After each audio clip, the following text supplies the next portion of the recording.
आओ हार्डी और Weinberg principal को 2-3 मिनट में ऐसा पढ़ते हैं कि दोबारा पढ़ने की ज़रूरत ही ना पड़े। इसमें दो चीज़ें हैं, एक तो ये इक्वेशन है और दूसरा ये ग्राफ है। पहले हम समझते हैं इस इक्वेशन को कि यह असल में है क्या। तो अपन ने पढ़ा था कि एलील्स होते हैं, एक कोई डोमिनेंट एलील होता है और एक रिसेसिव एलील होता है। तो इधर भी जब एक ऐसा ही होता है और उनकी मेटिंग होती है, तो कोई एक ऐसा होता है जहाँ पे सिर्फ डोमिनेंट दिखाई देता है, कहीं पे सिर्फ रिसेसिव दिखाई देता है और कहीं पे दोनों होते हैं पर दिखाई डोमिनेंट देता है। ठीक है। तो इन दोनों ने ये कहा था कि जब तक कोई पॉपुलेशन रैंडमली मेट कर रही है, तब तक वो पॉपुलेशन टाइम टू टाइम जो है वो वैसे ही आगे बढ़ती रहेगी, उसमें कोई चेंज नहीं होगा। यानी अगर पॉपुलेशन में 100 जने थे, तो उनमें से हो सकता है कि ए वाले 50 हों और ये वाले 10 ही हों और ये वाले 40 हों। ये गिवन पर्टिकुलर टाइम पे नोट किया जाता है। हो सकता है कि उनमें ऐसे हों। तो अगर वो लोग जो है वो इंडिपेंडेंटली आराम से क्रॉस मेटिंग कर रहे हैं, बिना कोई एक्सटर्नल फैक्टर के, बिना कोई जीन फ्लो के या बिना कोई आपदा के, यानी वहाँ पे रिसोर्स की कोई कमी नहीं है, वहाँ पे सब शांति से फल फूल रहे हैं, तो इनकी जो ये फ्रीक्वेंसी है, इनको फ्रीक्वेंसी कहेंगे। इनको नहीं कहेंगे। ये जो अपन बात कर रहे हैं ना कि जैसे 100 में से 50 किसी एक पर्टिकुलर टाइम पे, इस पूरी चीज़ को अपन फ्रीक्वेंसी बोलेंगे। तो फ्रीक्वेंसी को अपन नोट करने के लिए अलग लेटर्स दिए हैं, वो हैं पी एंड क्यू। ये इनकी फ्रीक्वेंसी को नोट डाउन करेगा। तो क्यू का यहाँ पे मतलब है ए की फ्रीक्वेंसी। ए की फ्रीक्वेंसी से मतलब है कि कुछ एक पर्टिकुलर अमाउंट में से, फॉर एग्जांपल 100 जनों की अमाउंट में से एक पर्टिकुलर टाइम पे कितने जो हैं वो रिसेसिव जीन वाले हैं। तो फॉर एग्जांपल 10 और एक पर्टिकुलर टाइम पे है। तो इस चीज़ को अपन ने फ्रीक्वेंसी बोला है, उसको क्यू से डिनोट किया है। अब क्योंकि अपन ने ये मान लिया है कि जब तक उनमें कोई प्रॉब्लम नहीं आएगी, जब तक आराम से फल फूल रहे हैं, तब तक एवोल्यूशन नहीं होगा, तो P plus Q equal to 1 रहेगा। इनमें कोई चेंजमेंट नहीं रहेगा, ये इक्विलिब्रियम में रहेंगे। इक्विलिब्रियम की ये इक्वेशन है। अब इनको अगर दोनों साइड अपन स्क्वायर कर देते हैं, तो अपने सामने इसको सोल्व करने के बाद इक्वेशन आती है P square plus 2 P Q plus Q square, और एक का तो एक ही रहेगा। ये अपनी एक इक्वेशन आ जाती है और ऐसे ही वो इक्वेशन बन के आती है। अब यहाँ पे एक बहुत इंपॉर्टेंट क्वेश्चन है। वो क्वेश्चन ये है कि why frequency and not genotype. कि अपन ने यहाँ पे फ्रीक्वेंसी का ही इन लोगों ने Q plus P equal to 1 क्यों किया। ये लोग ए प्लस ए भी तो 1 कर सकते थे। तो इसका सिंपल सा जवाब ये है कि हम नहीं जानते कि वो पॉपुलेशन कब से शुरू हुई थी, और हम नहीं जानते कि एग्जैक्टली उस पॉपुलेशन में कितने लोग हैं, क्योंकि आप जंगल में जाओगे तो आप हर पेड़ के नीचे आप लंगूर देखते नहीं घूमोगे।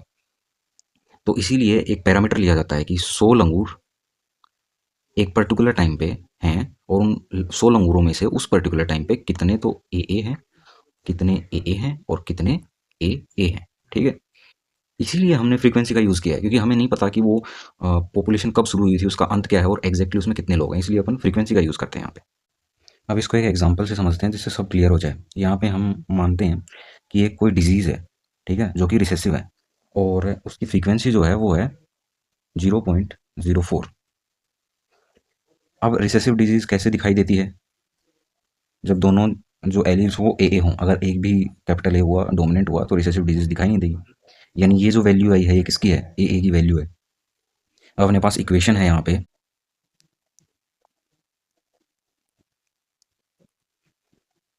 अब यहाँ पे पी जो थी वो ए की फ्रीक्वेंसी थी, और क्यू जो है वो ए की फ्रीक्वेंसी है। तो अब हम इसको ऐसे लिख सकते हैं,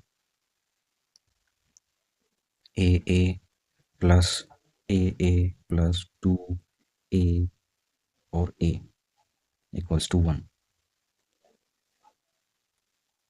अब अपने को ये ए है, यहाँ पे इसकी वैल्यू अपने को मिल चुकी है। वो क्या है?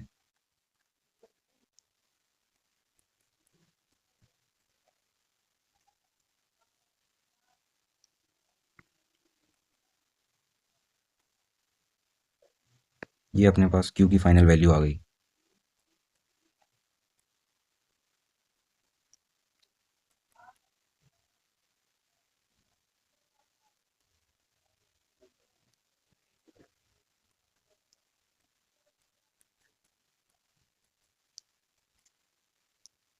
ये अपने पास पी की वैल्यू आ गई।